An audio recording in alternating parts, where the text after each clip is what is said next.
Gitunan karon sa Davao City Sports and Development Division ang pagbutang og mga exercise equipment sa Davao Coastal Road subay sa pagpatuman sa Car Free Sunday Ordinance.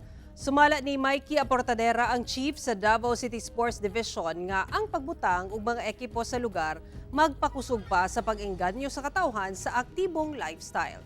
Kainumduman nga sugod Disyembre 1 karong tuiga, gipatuman ang Car Free Sunday sa Davao Coastal Road. Gikan Bagua Playa hangtod Tulip Drive, gikan alas 4 hangtod alas 8 sa buntag. Sa maong mga oras, ginadili ang pag-agi sa bisan unsang sakyanan sa maong lugar. Sanglit gitagana ang maong panahon alang sa mga recreational activity sama sa jogging, walking, cycling o guban pa.